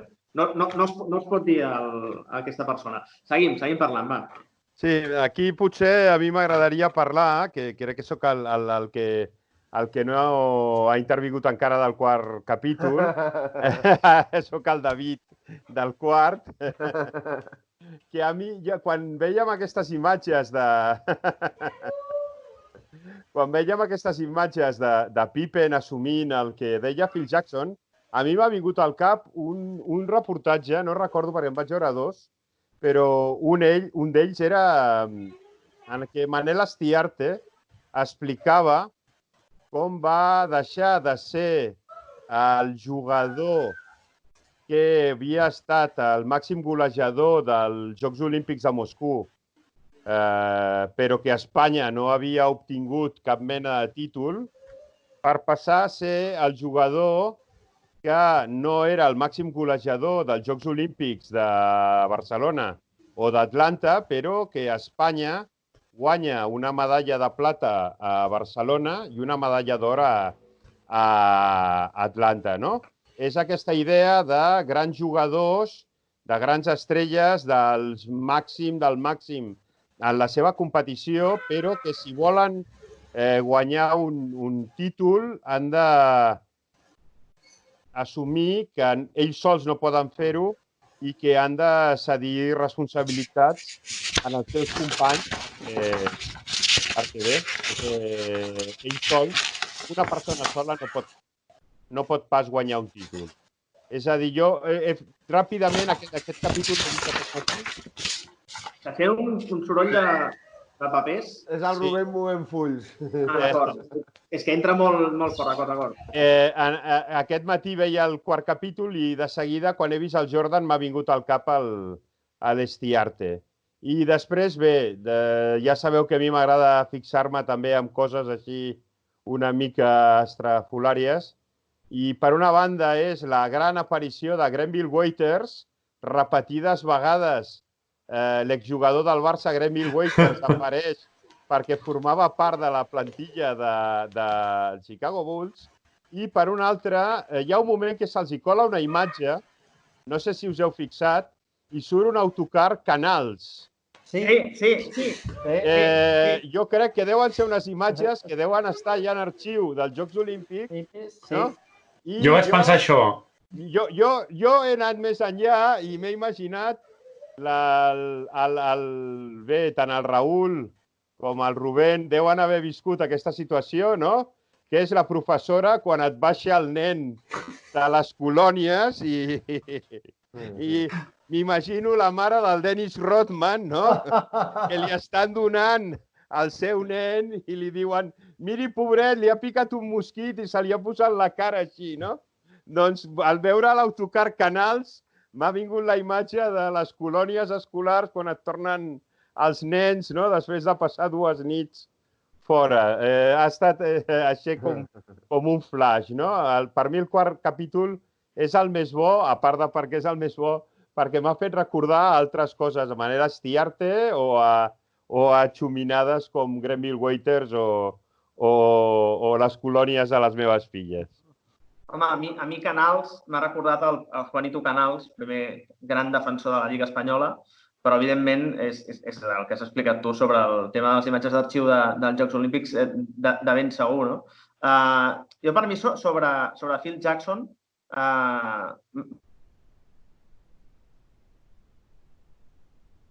Roger, t'has quedat congelat. Sí, però ara és sense veu. Sí. Ara?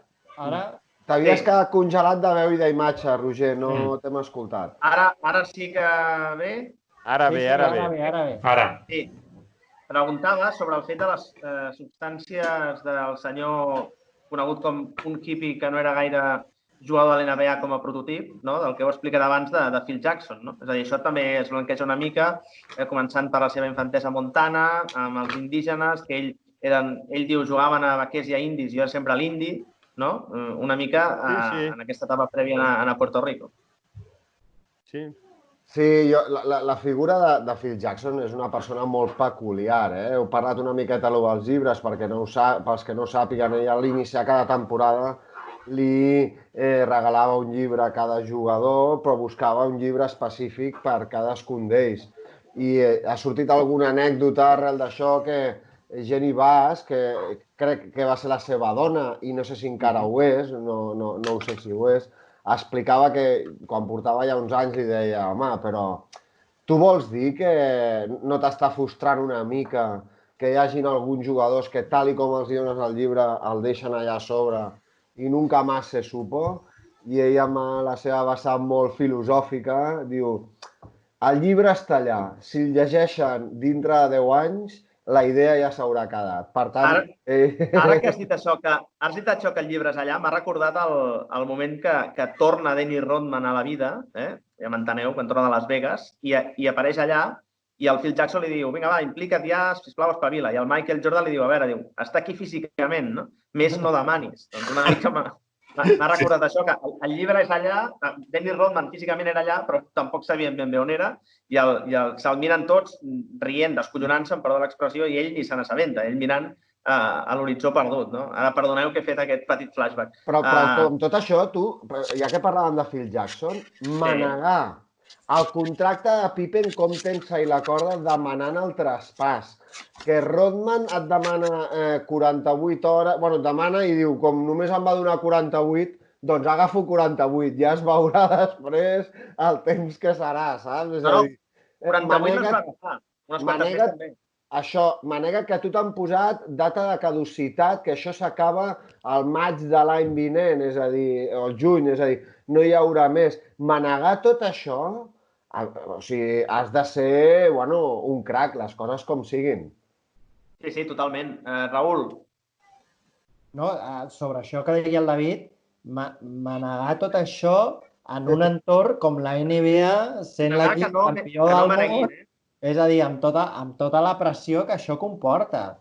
És cert que ja es parlava de que ell es volia agafar un any sabàtic, que estava cansat, que no sé què, però és evident que aguantar aquesta pressió durant tants anys, és a dir, que ell agafa l'equip al 91, tracta amb aquestes figures, amb les seves peculiaritats també. No només és Dennis Rodman, no només és Michael Jordan, no només és Scottie Pippen, sinó són altres jugadors. O sigui, com ell implica el joc a Ron Harper, no? Com ell implica el joc a John Paxson, com ell implica el joc a Steve Kerr. És a dir, com fa que aquests jugadors... Ron Harper era una estrella absoluta a Cleveland. I el converteix en el que deia Andrés Montes, no? Fontanería, electricidad, las 24 horas. A su servicio. A su servicio. Que és avi ja fa temps. Va ser avi molt jove, Ron Harper. Sí, i a mi, sobre el que ha dit el David de la dona de Phil Jackson, doncs aquí tindrem que recórrer al següent programa, igual al Jordi que ho busqui, i ens expliqui a veure com està el tema. Mentre parlàveu, el que us he buscat és la foto. No sé si es veu. Sí. Aquesta és la foto en què creia que era un lleó quan em prenia LSD. És a dir, aquesta és la frase resum sobre la dona, sobre l'estat de la relació Jackson-Bass, i buscarem per dilluns vinent a veure què trobo. El que sí que m'ha deixat com a... Dilluns vinent, 5è i 6è, Però dilluns vinent parlarem d'un altre tema. Sí, no. Efectivament, sí. Fas bé de fer l'esmena perquè ara ha semblat que en parléssim dilluns. No. Dilluns 5è i 6è a Netflix. Perdó. 28 de desembre del 2016. Phil Jackson i Jenny Bass anuncien su ruptura.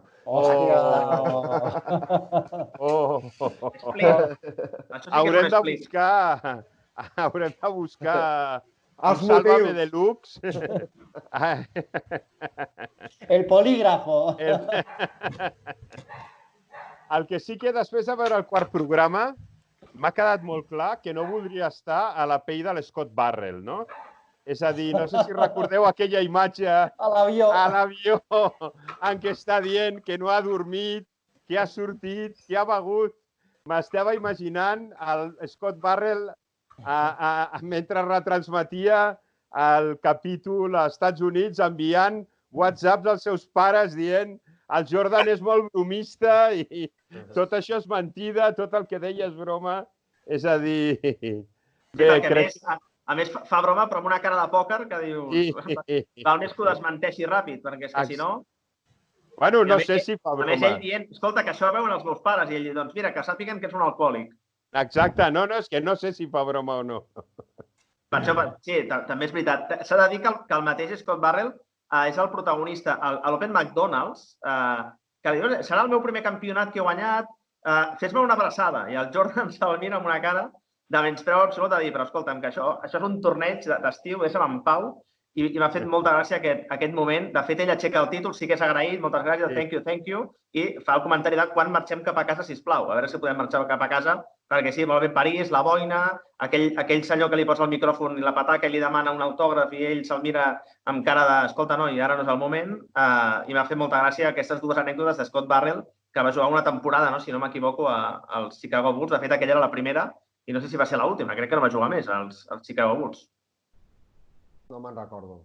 No. Jo crec que va ser aquella i ja està. No sé.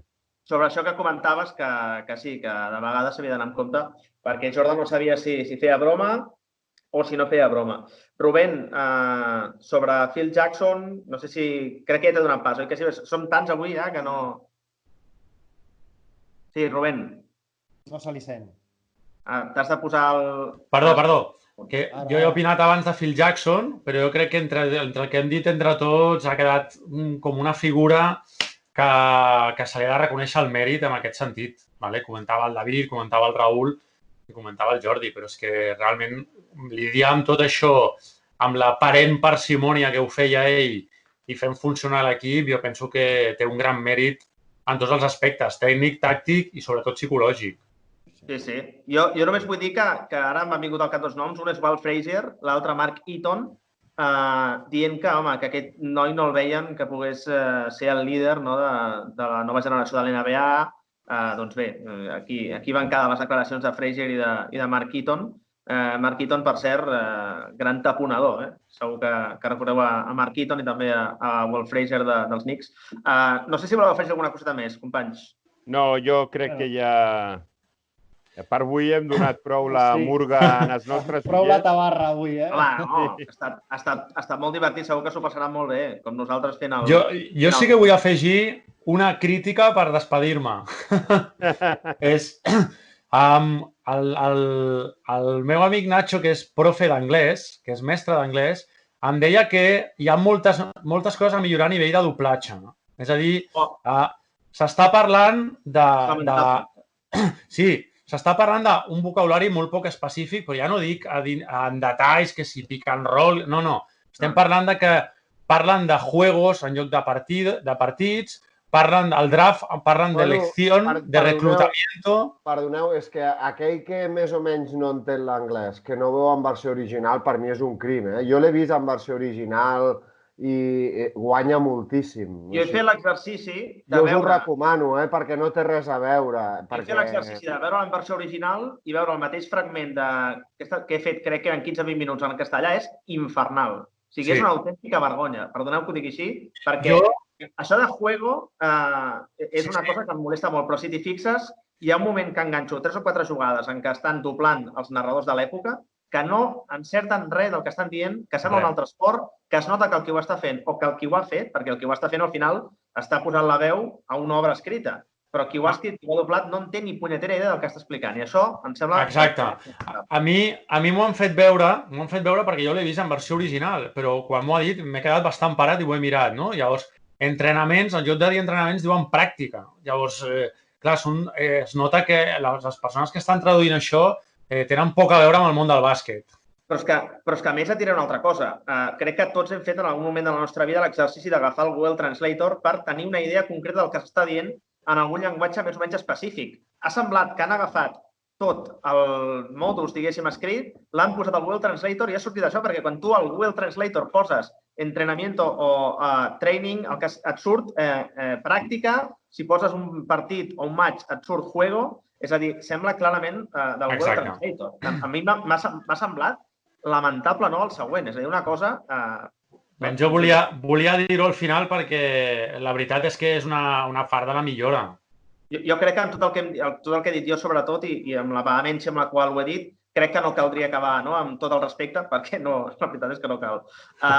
Companys, ha estat un autèntic plaer parlar durant més d'una hora i mitja, però bé, avui era el dia per poder allargar-se en el temps sobre aquest documental The Last Dance. Encara queden, corregiu-me si m'equivoco, són 6 capítols, els que encara queden, oi que sí? En són 10. De moment n'hem vist 4, 2 capítols cada dilluns. El proper és aquest dilluns, dia 4 de maig. Efectivament, avui és dia 1 de maig. El de Cooper. El de Cooper, sí. El de Longley abans i també veurem el d'abans del de Cartwright i veurem el d'abans de Norman Leyer. Ja veuràs, un especial de Norman Leyer, Storm Van Leyer.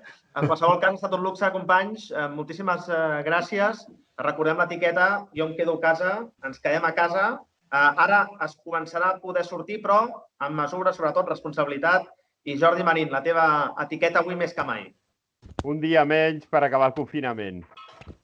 El 23 de Sean Thomas, al Barça, no, Raül? Sí. Modèstia a part. Companys, que vagi molt bé, gràcies. Adéu. Please stay home, please stay home. Don't want the corona. Please stay home. Oh God, please stay home, please stay home. It's okay to be alone. Guille, tell him. Please stay home. If you need it, go to Mercadona. If you live in Barcelona, there's not only paper in Arizona. Però estem bé, si ens hem de veure ens saludem de lluny. Estem bé, d'aquí 9 mesos hi haurà un baby boom. Estem bé, 2 setmanes sense sortir al carrer. Estem bé, d'aquí amb els meus amics amb res a fer. Som please stay home. Don't want the corona. Please stay home. Oh my, please stay home. Please stay home. Stay home for us and your Well, me say 1, say 2, say 3. Yo dica, quédate a casa, me say. Stay at home now, quédate a casa, diga. Stay at home now. Lávate las manos con jabón.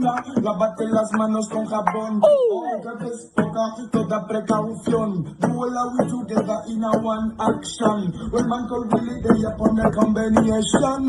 Alongside the family, they upon son.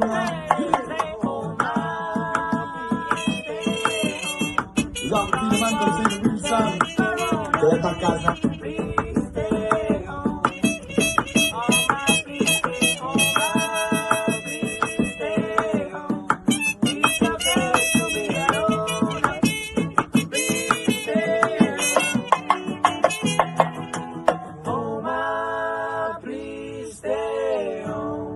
It's okay to be alone.